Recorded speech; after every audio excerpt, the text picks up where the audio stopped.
6월 28일 수요기도 설교 말씀을 나누겠습니다.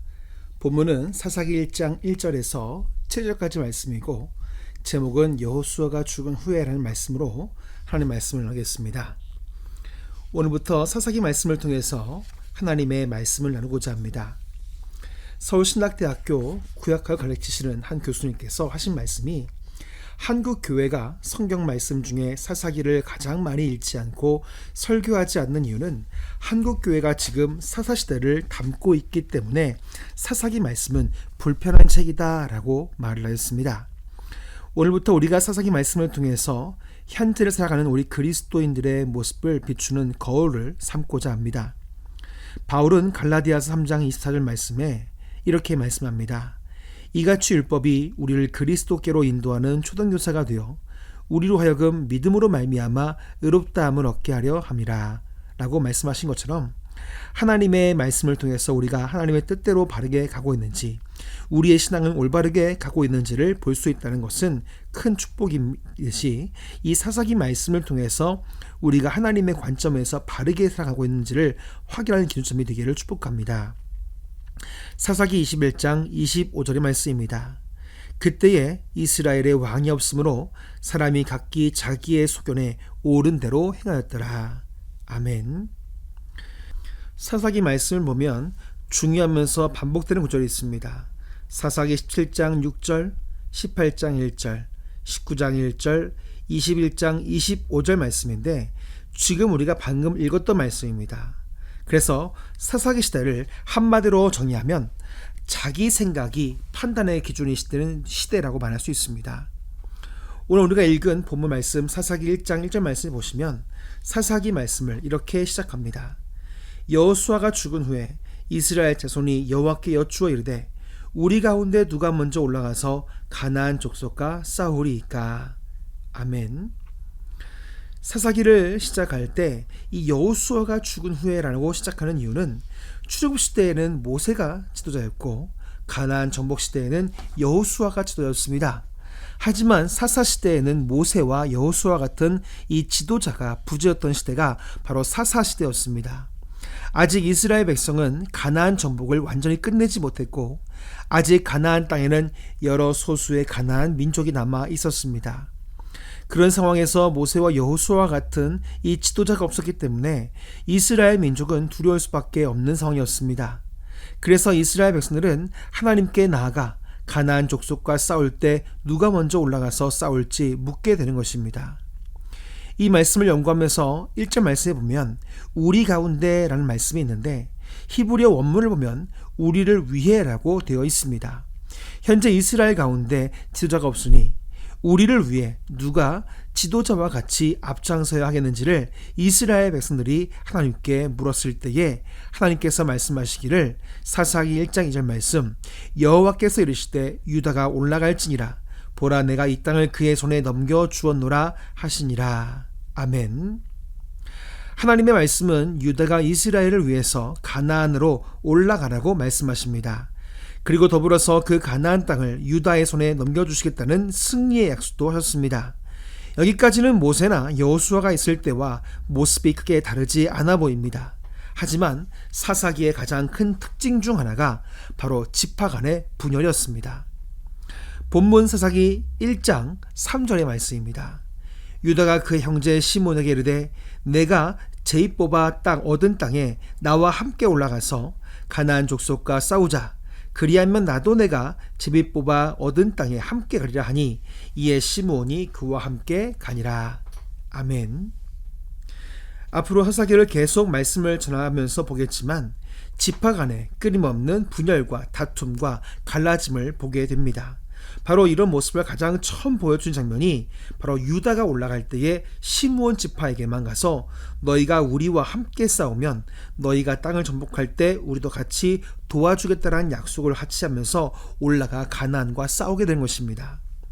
옛날이나 지금이나 교회 안에 변하지 않는 문화가 하나 있습니다. 그것은 바로 끼리끼리 문화입니다.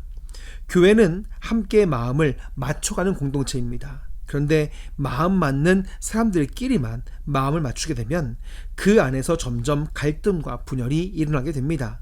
그래서 예수님께서는 마태복음 5장 46절부터 47절에 이렇게 말씀하십니다.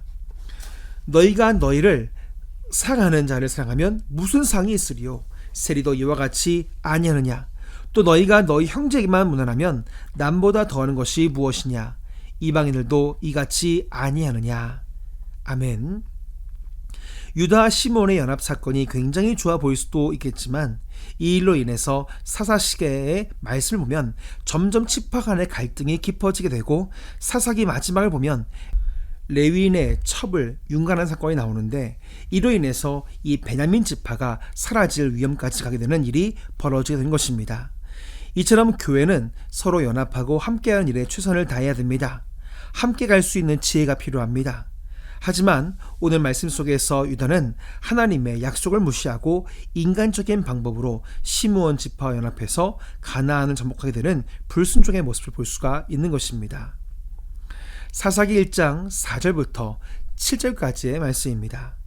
유다가 올라가매 여호와께서 가나안 족속과 브리스 족속을 그들의 손에 넘겨주시니 그들이 베색에서 10,000명을 죽이고 또 베색에서 아도니 베색을 만나 그와 싸워서 가나안 족속과 브리스 족속을 죽이니 아도니 베색이 도망하는지라 그를 쫓아가서 잡아 그의 엄지손가락과 엄지발가락을 자르매 아도니 베색이 이르되 옛적에 70명의 왕들이 그들의 엄지손가락과 엄지발가락이 잘리고 내 상 아래에서 먹을 것 줬더니 하나님이 내가 행한 대로 내게 갚으심이로다 하니라.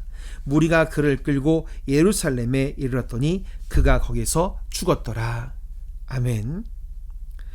유다와 시므온 지파는 함께 연합을 해서 가나안 족속, 브리스 족속을 정복하고 베색이라는 지역에서 가나안 왕이었던 아도니 베색을 사로잡게 됩니다.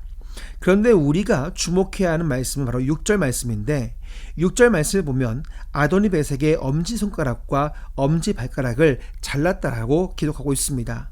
또한 7절 말씀을 보면 아도니 베색이 죽기 전에 생각하기를 예전 자신이 70명의 왕의 엄지손가락과 발가락을 잘라내고 자신의 상 아래에서 개와 같이 먹을 것을 먹게 했는데 이스라엘 민족이 자신에게 똑같이 하고 있다는 것을 후회하며 결국 죽음을 맞이하게 됩니다. 고대 근동 역사를 보면 전쟁 중에 적의 신체를 절단하는 것은 흔한 행위였다고 합니다. 그런데 오늘 말씀을 보면 유다 사람이 가나안 왕의 행위를 그대로 따르고 있다는 것입니다. 이것은 무엇을 의미하는 것입니까? 바로 유다가 가나안의 풍습에 물들었다는 것을 알 수 있습니다. 하나님께서 모세를 통해서 레위기 20장 23절과 24절에서 이렇게 말씀하셨습니다. 너희는 내가 너희 앞에서 쫓아내는 족속의 풍속을 따르지 말라. 그들이 이 모든 일을 행함으로 내가 그들을 가증히 여기노라. 내가 전에 너희에게 이르기를 너희가 그들의 땅을 기업으로 받을 것이라. 내가 그 땅 곧 젖과 꿀이 흐르는 땅을 너희에게 주어 유업을 삼게 하리라 하였노라. 나는 너희를 만민 중에서 구별한 너희 하나님 여호와니라. 아멘. 하나님은 이스라엘 백성들에게 가나안 땅에 들어가게 되거든 그들의 풍속을 따르지 말라라고 분명하게 말씀하였습니다. 하지만 유다의 모습은 이미 가나안 땅의 문화의 동기화가 되어 있음을 볼 수 있습니다. 제천에 있는 세인교회를 침무하시는 이강덕 목사님께서 이 사사기라는 책을 통해서 유다의 모습에 대해서 이렇게 기록해 놨습니다. 하나님의 백성은 변화의 주체가 되어야지 대상이 되어서는 안 된다. 사사시대의 이스라엘 신앙 공동체는 가나안을 점령하는 동안 그토록 경계하셨던 가나안화되는 어리석음을 범하게 되었다. 마찬가지로 교회는 세상을 변화시키는 주체가 되어야지 세상으로부터 변화될 대상으로 비판을 당하고 추락해서는 안 된다라고 말하고 있습니다. 가나안화가 무엇입니까? 지금 말로 하면 바로 세상화입니다. 교회가 세상과 같아지는 것입니다.